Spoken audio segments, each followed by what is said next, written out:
السلام عليكم ورحمة الله وبركاته. اللهم صل وسلم وبارك على سيدنا محمد وعلى آله وصحبه أجمعين. إن شاء الله النهاردة هنعمل مع بعض بسكوت بالبرتقال، سهل جدا، مكوناته سهلة جدا وموجودة في كل بيت. وطريقته سهلة وطعمه حلو قوي، وبإذن الله يعجب الولاد. أنا ولادي ما شاء الله من وقت ما عملته، خصوصا إن هو طالع سخن بقى، كان جميل قوي، فكانوا حابينه جدا وتشجعوا وكلوا منه. تعالوا أقول لكم هنعمله مع بعض إزاي. معايا هنا 3 كوبايات من الدقيق، معلقة صغيرة بيكنج باودر. طبيعي الدقيق والبيكنج باودر أمر سهل.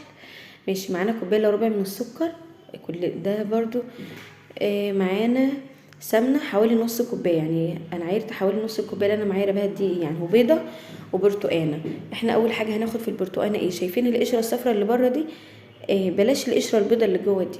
هناخد بس الطبقة اللي جوه دي، هنبشرها كده، اللي بره دي أنا آسفة، هنبشرها كده.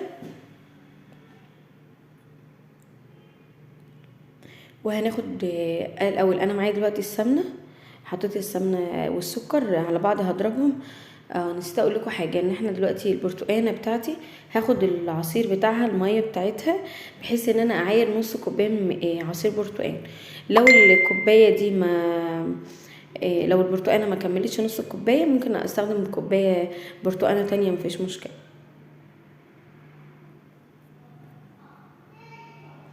كده السكر والسمنه مع بعض نضربهم مع بعض كويس جدا. على فكره ممكن تعملوهم بمضرب يدوي عادي، مفيش مشكله، لان هي اصلا عجينتها سهله جدا. وحطيت البيضه بتاعتي، ومعايا هنا بشر البرتقال اللي هي القشره اللي بره زي ما قلت لكم. القشره البيضه لو اتحطت ممكن تمرر وملهاش لازمه يعني. بعد ما خلطناها كويس جدا، نزلت بقى بالعصير البرتقال بتاعي، زي ما قلت لكم نص كوبايه من عصير البرتقال. طبيعي احنا بقى اما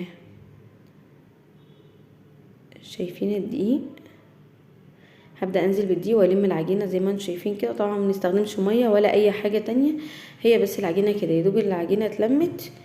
ماشي، وزي ما قلت لكم انت ممكن تستخدمها بايدك، ما توقفيش نفسك خالص.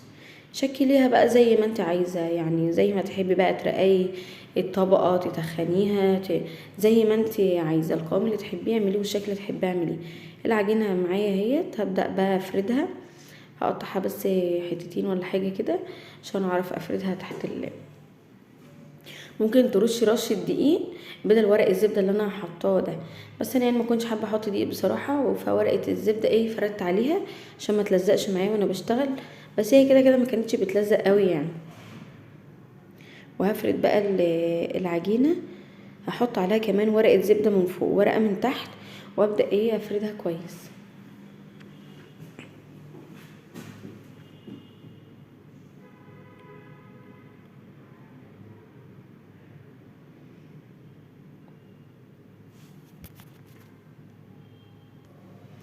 انا هنا بقى بدأت افرد العجينة بتاعتي، وهعملها بقى بالسمك.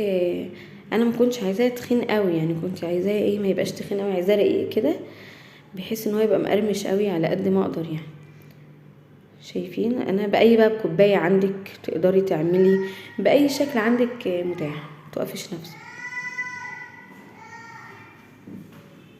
شكلت بيها كده،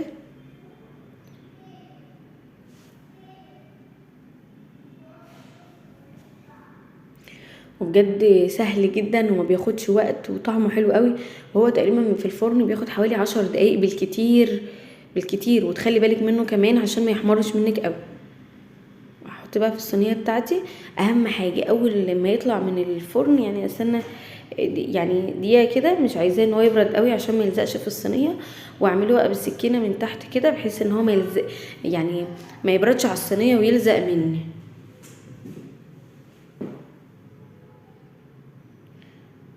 وهكذا بقى عملت باقي العجينه برضو، فردتها كده وهشكلها برضو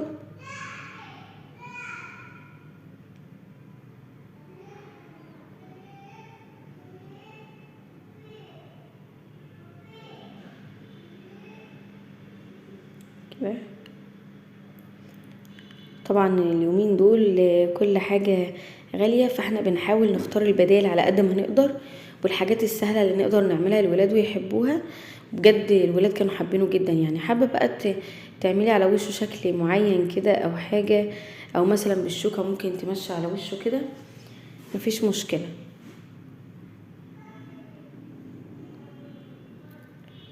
الفورمه دي بتاعت كحك يا جماعه على فكره، كنت انا جايباها زي اسطمبه كده بعملها على وش الكحك ده، طبعا في ايام العيد وكده.